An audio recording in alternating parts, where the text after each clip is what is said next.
자, 안녕하세요. 반갑습니다. 주식하는 여러 그대에게 이정열입니다. 자, 우리 2차전지, 애증의 2차전지입니다.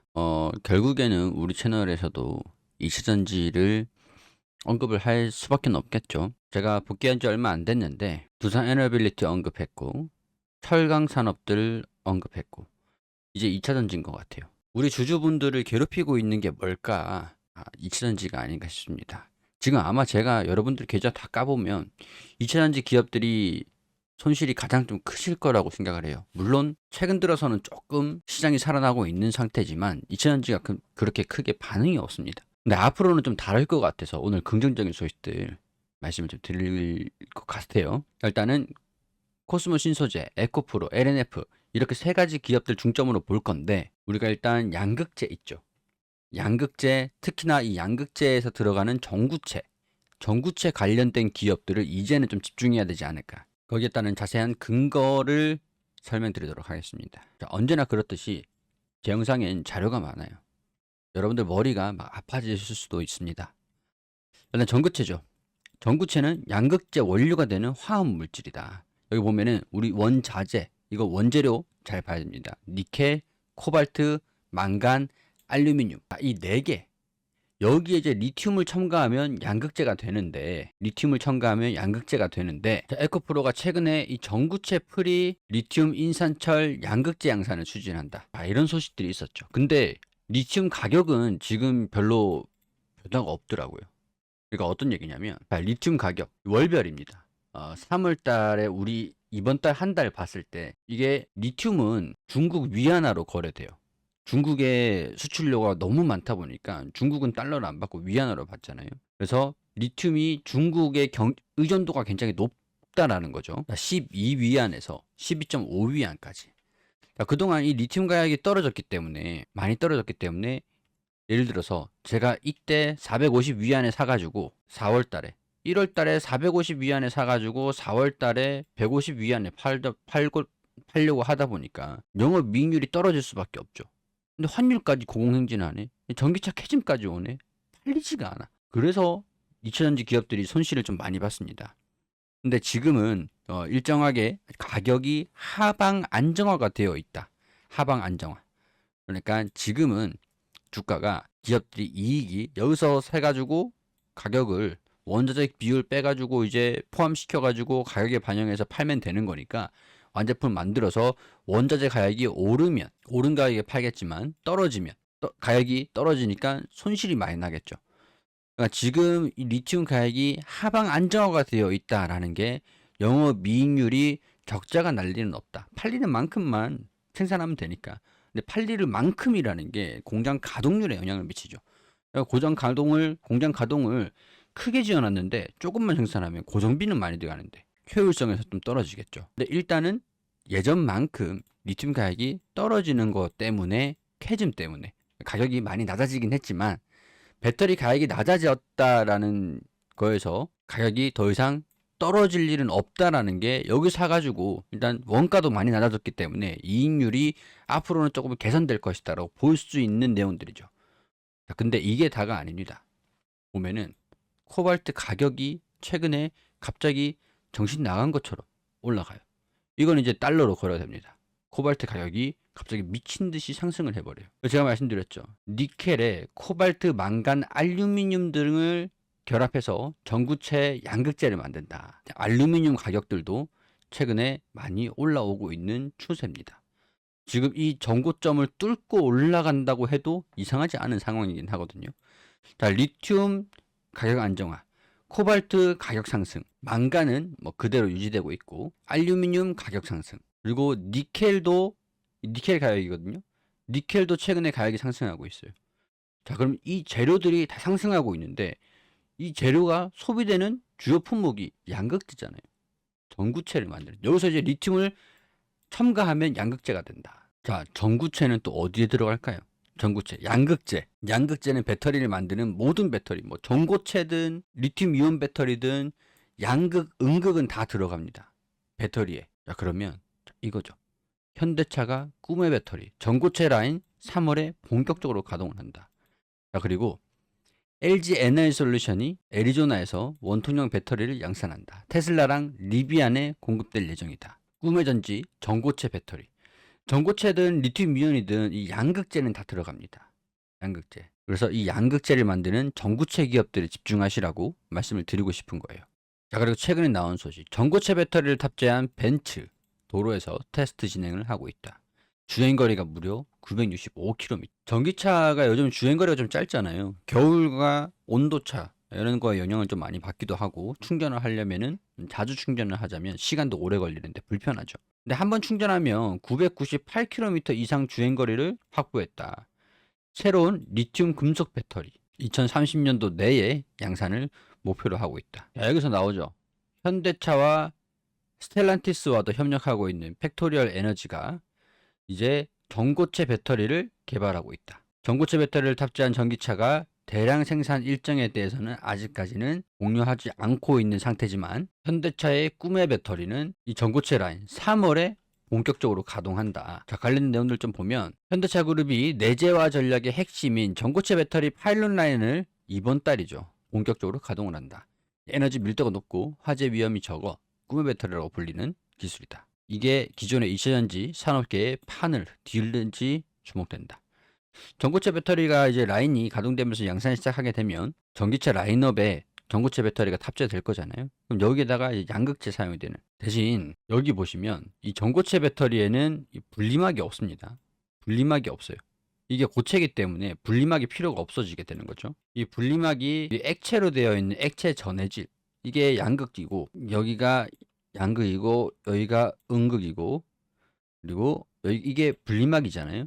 분리막이 고체로 되어 있으니까, 액체 전해질이 이게 고체로 되어 있으니까 분리막이 필요 없어지는 겁니다. 근데 이 양극재는 다 들어가요. 자, 물론 아직까지는 이 전고체 배터리 양산에 들어갔지 않았기 때문에 가격이 상승한다, 뭐 수익성이 좋아질 것이다, 이렇게 보기에는 수요가 확인되지 않았기 때문에 조금 무리는 있겠죠.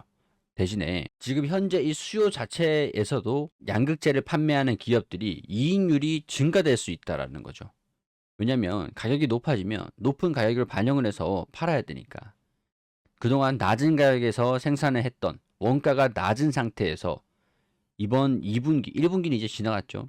1분기, 2분기 때 조금이라도 높은 가격으로 판매를 하게 된다면 양극재에 들어가는 소재, 알루미늄도 그렇고 니켈도 그렇고 망간도 그렇고 코발트도 그렇고 가격이 다 올라가고 있는 상태니까, 양극재를, 특히 전구체를 생산하고 있는 기업들은 2분기 영업이익은 좋아질 것이다. 그렇게 보는 게 맞을 것 같습니다. 더군다나 리튬 가격 안정, 광산 폐쇄, 중국이 전기차 판매 증가로 리튬 공급 과잉 완화를 하기 위해서 다수의 광산을 폐쇄하기 시작했다. 중국뿐만 아니라 글로벌 기업들이 지금은 수익성이 좀 안 좋았잖아요. 그래서 광산을 생산을 좀 줄이고, 우리 삼성전자 같은 경우에서도 D램이나 메모리, 랜드 플래시, 이 가격이 너무 떨어지다 보면은 생산을 줄여가지고 가격을 맞춰버리죠. 공급을 줄인다, 가격을 맞춘다. 자, 중국의 국영 원자재 데이터 제공업체 안타이커가 리튬 공급 규모가 탄산 리튬기 중 약 8만 톤으로 지난해 15만 톤에서 절반 가까이 줄어들 것으로 예측을 했다. 리튬 감산과 추가 감산 가능성에 의해서 시장 과잉이 대폭 줄면서 올해는 리튬 가격이 회복될 가능성들이 높다. 자, 리튬은 전기차 배터리의 핵심 원료인데 지난해 말까지 86%가량 폭락하면서 주요 광산 다수가 폐쇄됐다. 그래도 공급 과잉이 해소되지 않고 있었던 상황이었는데, 이제 광산이 폐쇄가 되면서 공급 과잉이 해소되기 시작했고, 중국 전기차 판매 증가가 맞물리면서 수요 회복에 대한 기대감들이 커지고 있다.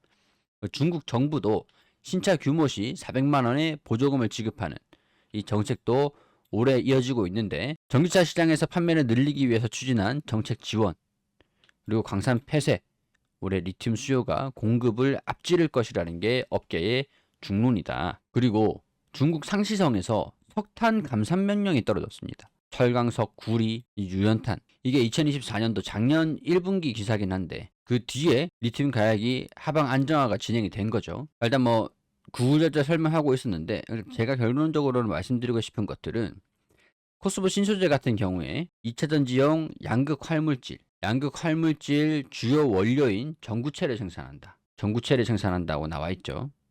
그러면은 이 코스모 신소재도 가격 반영이 이루어지면서 물론 이제 수요가 증가돼야 높은 가격에도 팔릴 거니까 가격을 올릴 수 있을 거니까 안 팔리는데 가격을 올릴 수는 없잖아요. 재고가 그만큼 중요할 것 같긴 한데 이번 1분기에는 컨센서스가 전망치가 좀 낮게 나와 있는데 전망치를 2분기, 1분기 아니면 2분기에 서프라이즈를 기대를 해볼 수도 있지 않을까. 그러면 주가도 지금 바닥권에 위치해 있는데 하락을 멈춰주면서 반등 시도가 나와줄 수 있지 않을까. 자, 에코프로 같은 경우에는 에코프로하고 에코프로 그리고 에코프로 머티리얼즈, 자, 이렇게 같은 그룹사 계열사들끼리 2차전지의 전구체 양극재하고 전구체 생산, 에코프로도 에코프로 BM도 니켈 그리고 니켈 코발트 망간 양극 활물질 그리고 양극 소재에 대한 매출이 99%입니다.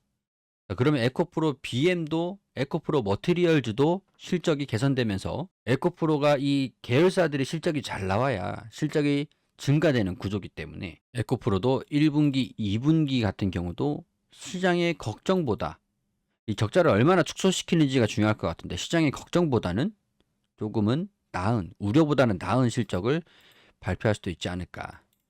일단은 에코프로 BM 같은 경우는 영업이익이 3억 원에서 152억 원, 단기 순이익은 적자를 예상하고 있는데 이것보다 조금은 더 잘 나올 수도 있지 않을까. 머티리얼즈 같은 경우는 2분기에 흑자를 전망하고 있네요. 자, LNF 같은 경우도 마찬가지로 양극재 판매량에 영향을 많이 미칩니다. 이 양극재 판매량이 빠르게 증가되고 있다. 수직 계열화 일환으로 양극 활물질의 경쟁력 강화를 안정적인 조달을 하고 있다. 그리고 니켈 복합계의 양산 기술 개발에 성공했다. 자, NCN 니켈 코발트 망간이잖아요. 자, 코발트 가격이 최근에 올라가고 있는 상태고 이게 무작정 가격이 올라간다. 감산해서 올라간다. 재고만 털어낸다면 자, 알루미늄도 그렇고 니켈 코발트 망간 니켈 가격도 그렇고 재고 관리를 잘 하면서 이 전고체 라인들 그리고 벤츠 이런 주행거리가 늘어나는 배터리 생산들이 적극적으로 이루어진다면 우리가 기대하는 그런 호황기까지는 아니더라도 이번 연도가 이번 상반기가 완전히 바닥을 형성을 해주면서 그 이후에는 긍정적으로 반영이 되지 않을까 그런 생각들이 좀 듭니다. 다른 기업들 같은 경우는 영업이익이 다 적자를 기록하고 있었죠. 근데 코스모 신소재 같은 경우는 그래도 영업이익이 흑자를 기록하고 있습니다. 더군다나 이 전구체에 대한 매출 비중도 좀 높은 편이기도 하고 2차전지용 양극 활물질 이게 76% 매출 비중을 차지하고 있습니다. 수출로 인식하고 있죠. 올해는 수요 회복이 나와주길 바라보면서 먼저 반영되고 있는 양극재 소재들 그런 걸로 인해서 이 관련된 기업들이 실적이 개선되는 모습들 보여주기를 기대해 보겠습니다. 주가는 지금 대부분 거의 다 비슷합니다. 에코프로 머티, 에코프로 BM, LNF 다 비슷한 움직임을 보여주고 있습니다. 코스모 신소재도 뭐 다 이제 바닥권에서 움직이고 있는 모습을 보여주고 있는데 정리를 하자면 2차전지 기업들은 결국에는 소재 가격들이 반등을 해야 되는 거고 지금 낮은 가격에서 반등이 나왔다. 이 구리 전선 관련 기업들도 다 그렇잖아요. 구리 가격이 상승을 하면 에스컬레이션 조항으로 원자재 가격이 올라간 만큼 가격에 반영을 시켜가지고 판매가 이루어진다. 그런 것들을 감안한다면 뭐 지금 2차전지 기업들도 향후의 전망 자체는 나쁘지 않을 것으로 기대해 볼 수 있을 것 같습니다. 우리 조선사들 있잖아요. 조선사들도 다 마찬가지였거든요. 영업이익이 다 적자가 나고 있었어요. 근데 이 2024년도 영업이익이 흑자가 나기 시작하면서 작년 1분기부터 흑자가 나기 시작하면서 흑자가 개선이 됐죠. 하나오션도 마찬가지였죠. 영업이익이 적자가 나다가 흑자가 난 지 2024년도 한 해 동안 흑자가 났습니다. 급격하게 반영된 건 좀 있지만 물론 이제 정치적인 모멘텀 미국의 그런 정책 기조랑 좀 맞물리면서 이렇게 영업이익이 적자가 나면서 흑자가 난 그런 것들도 있지만 대부분의 공통점이 실적이 개선되는 모습들이 확인이 되면서 주가가 올라갔다라는 거거든요. 하나오션도 마찬가지로 2024년도 흑자가 나면서 4분기에 갑자기 흑자 나면서 지금 이렇게 고공행진하고 있잖아요. 삼성중공업도 마찬가지로 2024년도 1분기 뭐 이거 3분기부터 흑자가 났는데 4분기는 좀 변수가 있었고 당시에는 뭐 소송 비용 그걸 좀 반영시켜서 적자가 좀 났다. 뭐 그런 걸로 좀 기억을 하고 있는데 일단 영업이익이 개선되면서 주가가 상승하는 모습 보여주고 있었습니다. 2차전지 기업들도 다 마찬가지라는 거죠. 영업이익이 적자가 나는 기업들도 있는 반면에 자, 올해 영업이익이 바닥을 찍고 턴어라운드를 해준다면 주가도 반영이 될 것이다. 자, 그리고 제가 복귀하면서 여러분들께 어떤 걸 해드릴 수 있을까 고민을 좀 많이 했습니다. 자, 후원사도 우리 협력사도 생겼고 이제 저는 협력사가 있기 때문에 강제적으로도 영상 촬영을 해야 됩니다. 자, 그래서 우리 구독을 눌러주시는 분들께 어떤 선물을 좀 드릴 수 있을까 고민을 좀 많이 해봤는데 검색식을 하나 무료로 좀 드리는 게 좋겠다 이런 생각이 좀 들어서 차근차근 따라 하실 수 있게끔 제가 만들어서 이 협력사에 전달을 해놨습니다. 이 검색식 같은 경우는 작년 12월 4일에 나왔던 써니전자는 60%, 코나아이는 3개월 동안 70%, 기간 내 최고 수익률이죠. 자, 그리고 YC 같은 경우도 기간 내 35%. 이게 12월 5일에 나왔던 거고, SK하이닉스도 12월 9일에 나왔는데 기간 내 3개월 내에 33%, 47% 진양산업, VT 26%. 물론 장기적으로 등락이 있기 때문에 이렇게 타점에 따라서 손실이 날 경우도 있습니다. 12월 6일에 이 파미셀 122%. 뭐 사실상 이런 종목을 잡기는 좀 어려우실 것 같아요. 그리고 동신건설도 49%, 삼성전자는 뭐 8% 약간 나왔네요. 이게 이익률이 증가되고 있는 기업들 중에서 기관이랑 외국인이랑 적극적으로 순매수를 보이는 기업들이 검색되는 게 조건이거든요. 우리가 모든 종목들을 다 차트를 뒤져보면서 기업 분석을 다 할 수는 없잖아요. 내가 원하는 종목들을 찾아줘. 그 중에서 제 조건이, 제가 입력한 조건이 영업이익률이 개선되고 있는 기업들 중에서 외국인이랑 기관이랑 순매수를 계속하고 있는 그런 종목들을 찾아줘 라고 했을 때 이렇게 종목들이 나온 겁니다. 외국이랑 기관이랑 수급 중요하잖아요. 보강산업 45%, GNC 에너지 66%. 여기도 이렇게 쭉 나와 있죠. 이렇게 검색되는 검색식을 제가 만드는 거를 우리 영상 하단에 더보기 있죠. 더보기 클릭하시면 영상 밑에 더보기, 여기 밑에 더보기 있죠. 이렇게 클릭하시면 이렇게 나와 있어요. 어떻게 신청하시면 되는지. 내 이메일을 주셔야 돼요. 이게 PDF 파일이기 때문에 제가 만든 게 PDF 파일이고 PDF를 여시려면 제가 이메일을 드려야 이메일로 보내드려요. 우편으로 제가 보내드릴 수는 없잖아요. 물론 제가 드리는 게 아니고 협력사에서 보내드릴 겁니다. 우편으로 드릴 수는 없는 거니까 메일로 주시면은 간단하게 메일로 받아서 설정을 해 두실 수가 있다라는 거죠. 그리고 지금 협력사가 제도권의 금융회사입니다. 오넥스트 투자 자문사인데 무료방도 운영을 하고 있어요. 자, 무료방 수익률 보시면 올릭스 19%, 뭐 클로벌, 플로봇, 휴스틸 이렇게 종목들도 무료로 다 드리고 있거든요. 해당 방 안에서 자문사기 때문에 종목 진단도 가능하고 궁금하신 것도 물어보시면 됩니다. 종목 추천도 이렇게 나와줄 거고요. 카톡방 옛날에는 참 많았는데 지금 자본시장법이 변경되면서 카톡방을 운용하는 게 자문사가 아니면 안 되게 바뀌었죠. 카톡방을 들어가고 싶으신 분들은 신청하셔가지고 검색식도 받으시고 카톡방도 들어가시면 좋겠습니다. 저는 1대1 투자 자문이라든가 개별 종목들 진단을 해드린다든가 하지 않습니다. 자, 오픈 카톡방 저는 운영하지 않고 있고요. 텔레그램 방도 운영하지 않습니다. 그리고 저한테 신청을 하시는 게 아니에요. 저는 이제 개인적으로 연락해서 유료 투자 상품 막 이런 것들을 권유하지 않습니다. 코인도 하지 않아요. 해외 선물, 뭐 비상장 주식 뭐 그런 거 하지 않으니까 사칭 조심하시고 우리 이 더보기에서 안내된 여기에 안내 드리는 이 보넥스트 투자 자문이 제 유일한 협력사입니다. 많은 관심 부탁드리고요. 사칭 조심하시고 구독과 좋아요 부탁드리고 다음에 오늘은 일단 이 이치전지 기업들 싹 모아가지고 이 양극재 기업들을 몇 가지 딱딱딱 뽑아서 말씀드렸는데 다음부터는 이 종목들 하나하나 촬영을 해서 올려드릴 수 있도록 해보겠습니다. 자, 시청해주셔서 감사드리고 항상 지켜봐 주시고 응원해 주시는 분들이 계시기 때문에 여러분들이 함께 해주신 덕분임을 잊지 않도록 하겠습니다. 감사합니다.